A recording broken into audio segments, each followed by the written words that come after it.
انسان زندگی میں جب جدوجہد کرتا ہے، کوشش کرتا ہے، وہ بہت سارے دنیاوی اسباب اختیار کرتا ہے، جتنی عقل اللہ نے دی ہوتی ہے اس عقل کا بھی وہ استعمال کرتا ہے، کوشش کرتا ہے کہ کچھ اچیو کر سکے زندگی میں، کچھ مقاصد کا حصول اسے میسر آئے۔ عزیز بھائیوں، ایک بات اپنے ذہن میں اچھی طرح بٹھا لیں اور لکھ لیں کہ زندگی میں جو کسی بندے کو کامیابی حاصل ہوتی ہے وہ رب تعالیٰ کی مدد سے حاصل ہوتی ہے۔ اگر رب تعالیٰ مددگار ہو تو پھر کوئی چیز بھی رستے میں رکاوٹ نہیں بنتی، اور اگر مالک کریم کو منظور نہ ہو تو انسان بہترین سیاستدان ہو، اچھا ایڈمنسٹریٹر ہو، اس کا ذہن بڑی وسعت رکھتا ہو، بڑی اچھی پلاننگ کرنا جانتا ہو، سارا کچھ ہو، تو بندہ ناکام ہو جاتا ہے۔ مسلمانوں کو جتنی کامیابیاں ملیں ان کا پس منظر صرف اتنا تھا کہ اللہ تبارک و تعالیٰ نے اپنے بندوں کی مدد فرمائی، اور اب تعالیٰ نے قرآن مجید میں اس حقیقت کا بیان کیا، فرمایا بل اللہ مولاکم، فرمایا بلکہ اللہ تمہارا مولا ہے، وَهُوَ خَيْرُ النَّاصِرِينَ، اور وہ بہترین مددگار ہے۔ وہ جو رب تمہارا مولا ہے وہ بہترین مددگار ہے، اور اگر وہ مدد کرے تمہاری، سورہ آل عمران میں آگے جا کے ارشاد فرمایا اگر اللہ مدد کرے تو پھر تم پر کوئی غالب نہیں آ سکتا، اور اگر وہ تمہاری مدد چھوڑ دے تو پھر کوئی تمہاری مدد کر سکتا، کوئی مدد نہیں کر سکتا۔ بدر کی جنگ بھی اور فتح مکہ بھی رمضان المبارک میں ہوا ہے۔ میں دونوں پر غور کر رہا تھا تو ایک نیا مضمون میرے ذہن میں آنے لگا۔ بدر کی جو جنگ ہے اس میں بھی ایک عجیب انقلاب آیا ہے کہ 313 نے 1000 سے مقابلہ کیا، اور جن 1000 سے مقابلہ کیا وہ اسلحے سے لیس تھے، اور یہ جو 313 ہیں ان کے پاس 6 زرہیں، 8 تلواریں، چند گھوڑے، لیکن اللہ نے کامیابی دی تو خود رب نے بیان کیا کس طرح دی، فرمایا وَلَقَدْ نَصَرَكُمُ اللَّهُ بِبَدْرٍ وَأَنْتُمْ أَذِلَّةٌ۔ وہ کامیابی اس طرح ملی ہے کہ رب نے تمہاری مدد کی تھی، تم تو کمزور تھے، اللہ نے بدر میں تمہاری مدد کی، تم جیت گئے۔ وَلَقَدْ نَصَرَكُمُ اللَّهُ بِبَدْرٍ وَأَنْتُمْ أَذِلَّةٌ، اللہ نے بدر میں تمہاری مدد کی، تم تو کمزور تھے۔ پھر فتح مکہ نصیب ہوئی تو اس میں بھی بہترین منصوبہ بندی نبی پاک علیہ السلام نے فرمائی، بہترین حکمت عملی حضور نے اپنائی، لیکن ہمیں جو اللہ رسول نے بات سمجھائی وہ کیا ہے؟ اذا جاء نصر اللہ والفتح، فرمایا جب اللہ کی مدد آئی اور فتح نصیب ہو گئی۔ یہ اللہ نے مدد فرمائی تمہاری، یہاں بھی فتح مکہ بھی اللہ کی مدد سے، جنگ بدر بھی اللہ کی مدد سے۔ وہ جو مدد ہے اللہ تعالیٰ کی، جب وہ ہم یہ کرتے ہیں کہ ہم اپنی ساری زندگی سیاست کی نظر کر دیں، ہماری سیاست صرف ملک میں نہیں ہوتی، ہماری سیاست خاندان میں بھی ہوتی ہے، ہم گھر کے اندر بھی سیاست کرتے ہیں، ہم کسی خاص طریقے سے لوگوں کو اپنے پیچھے چلانا چاہتے ہیں، ہم ایک خاص اسلوب اختیار کرتے ہیں کہ لوگ ہمارے پیچھے چلیں۔ اس کا نقصان ہمیں یہ ہوتا ہے کہ سیاست جو ہوتی ہے یہ شطرنج کے ہیر پھیر کی طرح ہوتی ہے، تو اس کے راز بڑی جلدی کھلنے لگ جاتے ہیں، پتہ چل جاتا ہے کہ بندہ مخلص نہیں تھا، سیاست کر رہا تھا، طریقے سلیقے سے اس نے جوڑ کے رکھا ہوا تھا۔ ہم ہر جگہ سیاست کے بل بوتے پر چیزوں کو لے کے چلنا چاہتے ہیں، سیاستیں ناکام ہو جاتی ہیں، سیانے لوگ فیل ہو جاتے ہیں، بچتا صرف وہی ہے جس کے پیچھے رب تعالیٰ کی مدد شامل حال ہوتی ہے۔ اپنی زندگی کے اندر ہم جو کچھ بھی کر رہے ہیں، جس شعبے سے بھی ہمارا تعلق ہے، آج ہم نے اس بات پہ غور کرنا ہے کہ پہلے تو یہ غور کر لیں کہ جو کام ہم کر رہے ہیں کیا وہ کام ایسا ہے کہ اس میں اللہ کی مدد ہمیں ملے گی؟ اگر آپ کوئی معاذ اللہ ناجائز کام کر رہے ہیں، فعل حرام کا ارتکاب کر رہے ہیں، تو اس میں تو مدد الہی آئے گی نہیں۔ پہلے تو یہ دیکھیں جو کر رہے ہیں وہ کام مدد الہی والا ہے، اور اگر اللہ تعالیٰ کی مدد والا وہ کام ہے پھر اس پر غور کریں کہ کیا ہم نے مالک سے مدد کا سوال کیا ہے، ہمیں مدد میسر آ رہی ہے۔ وہ میں نے بزرگوں سے ایک بات سنی تھی، وہ بڑی یاد رہ گئی۔ وہ فرمایا کرتے تھے قابلیت بھی بڑی چیز ہے لیکن قبولیت سب سے بڑی چیز ہے۔ قابل ہونا بھی بڑی بات ہے لیکن زیادہ بڑی بات یہ ہے کہ اس کی بارگاہ میں قبول بھی ہے کہ نہیں۔ اپنی زندگی میں اللہ کی مدد کی طرف بڑھیں، مالک کی مدد کا حصول اختیار کرنے کی کوشش کریں، اللہ کے ساتھ اپنے آپ کو جوڑیں۔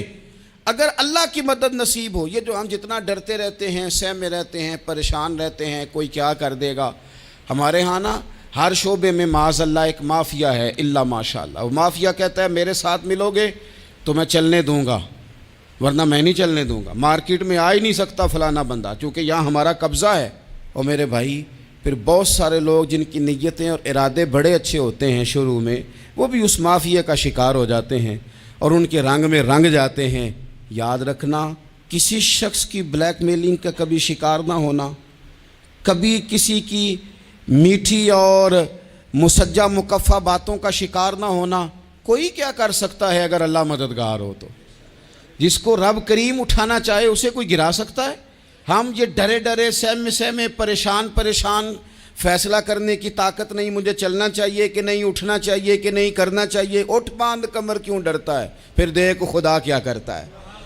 حضرت عبداللہ ابن عباس فرماتے ہیں میرے نبی پاک علیہ السلام نے میری تربیت فرمائی، حضور نے میری تربیت فرمائی، اور محبوب پاک علیہ السلام نے فرمایا عبداللہ یاد رکھنا، یہ نوجوان دوست میری بات لکھ لیں، پریشان لوگ میری بات لکھ لیں، جن کے پاس قوت فیصلہ نہیں وہ اس بات کو لکھ لیں۔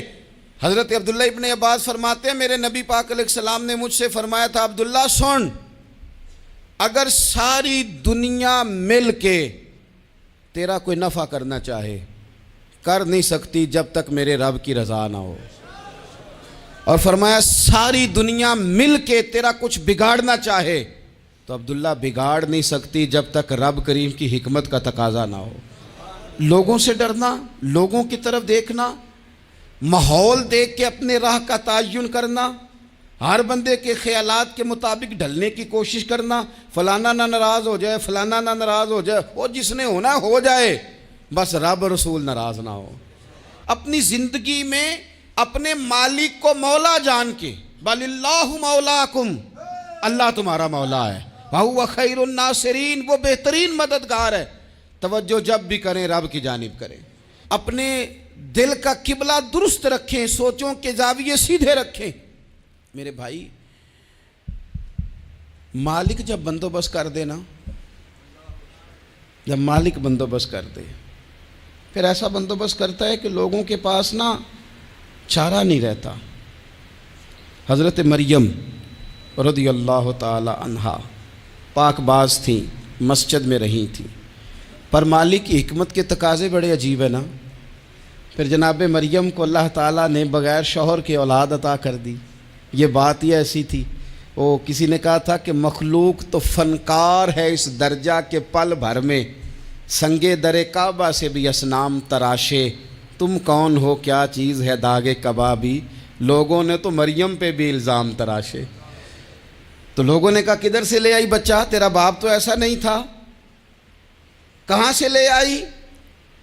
اللہ کرے میں آپ کو سمجھا سکوں، ذرا اپنے آپ کو وہاں کھڑا کریں کہ ایک پاک باز عورت، پاک باپ کی بیٹی، طیب ماں کی بیٹی، اور اللہ کے گھر میں پرورش پانے والی خاتون، ایک وہ وقت اور ایک یہ وقت کہ اس عورت کو کٹہرے میں کھڑا کر کے پوچھا جا رہا ہے کہ معاذ اللہ تیری گود میں بچہ جائز نہیں ہے، کہاں سے لائی ہے؟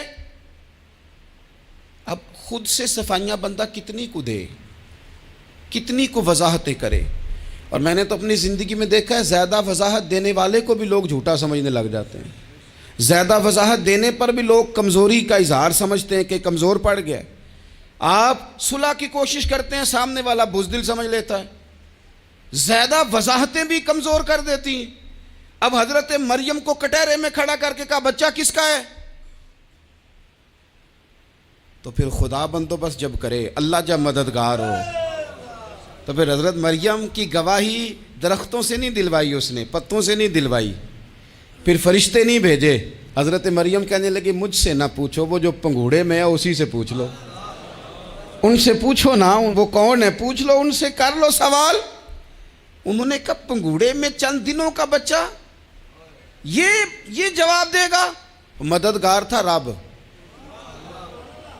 ان کی برات کا اعلان کرنا تھا مالک نے، اور جب مالک اعلان کر دے، جب مالک تیری صفائی دینا چاہے، جب مالک تجھے دنیا کے سامنے نکھارنا چاہے، تو پنگوڑے میں لیٹے حضرت عیسیٰ بول کے کہنے لگے انی عبداللہ آتانی الکتابہ، فرمایا میں اللہ کا بندہ ہوں، رب نے مجھے کتاب عطا کر کے نبی بنا کے دنیا میں بھیجا ہے، میں اللہ کا بندہ ہوں، کتاب لے کے آیا ہوں، نبی بن کے آیا ہوں۔ پھر پنگوڑے سے اعلان ہو گیا، پھر بچہ بول پڑا۔ اور یہ ایک دفعہ نہیں بات ہوئی، یہ بنی اسرائیل میں ایک جریج نام کے شخص بھی تھے جو نماز پڑھ رہے تھے، بعض نے لکھا ہے نفل نماز تھی، اماں نے پکارا تو آئے نہیں، تو ماں کے منہ سے نکل گیا تو اتنی دیر تک مرے گا نہیں جب تک کسی بے حیا عورت کا منہ نہ دیکھ لے۔ تو وہ عبادت گزار تھے، لیکن لوگوں نے ان کی عبادت، ریاضت، پرہیزگاری کو نہیں دیکھا، بس ایک عورت کو بھیج کے الزام لگوا دیا۔ وہ عورت آیا جایا کرتی تھی، اب آ جاتی ہیں عورتیں، مسئلہ پوچھنے کی نیت سے بھی آ جاتی ہیں۔ ماحول میں کچھ جگہ ایسی بھی ہیں جہاں عورتیں دم کرانے کے بہانے آ جاتی ہیں۔ وہ خاتون آتی جاتی تھی اس خانقاہ پہ، آستانے پہ، یہ بخاری میں موجود ہے، پھر اس نے کہا میری گود میں جو بچہ ہے یہ انہی کا ہے۔ مجھے بتائیں کیسے بندہ وضاحت دے؟ حالات خراب ہو گئے، لوگ کٹیا جلانے لگے، ماحول اور طرح کا بن گیا۔ میرے نبی پاک علیہ الصلوۃ والسلام فرماتے ہیں پھر اس رب کے بندے نے کہا مالک تو کریم ہے، تیری مشیت کا تقاضا آیا جو میری ماں نے جملے بولے تھے، پر اب میں وضاحت دینے کے قابل نہیں رہا، اب تو ہی کرم کرے گا تو دروازہ کھلے گا۔ تو وہ چند دنوں کا بچہ پنگوڑے میں بول کے کہنے لگا میں اس درویش کا نہیں، میں تو فلانے چرواہے کا بچہ ہوں، وہ جو بکریاں چراتا ہے۔ رب کی مدد کو پکاریں، اپنے ساتھ اپنے مالک کی مدد کو شامل کریں، تھوڑے رزق پر بھی گزارا اچھا ہونے لگ جائے گا۔ سارے لوگ آپ کو گرانے کی تدبیریں کر رہے ہوں گے اور مالک آپ کو عزتیں عطا فرما دے گا، اس کی بارگاہ سے حکمت کا تقاضا اور ہو جائے گا۔ ہم نے ساری زندگی لوگوں کو راضی کرنے میں گزار دی، ساری زندگی بڑھاپا آ گیا بچوں کو پالتے، اور بچوں نے آخری عمر میں کہہ دیا ابا اگر کوئی ڈھب کا کام کر لیتے تو آج ہمارے دن بھی پھر نہ جاتے۔ ساری زندگی گزار دی بہن بھائیوں کو راضی کرنے میں، ساری زندگی گزار دی ذمہ داریاں اٹھانے میں، ان کو 99 دفعہ دیا، ایک دفعہ نہیں دیا تو انہوں نے کہہ دیا تو نے تو کبھی دیا ہی نہیں، تو تھا ہی نہیں۔ ساری زندگی محلے داروں، علاقے والوں کو راضی کرنے میں گزار دی۔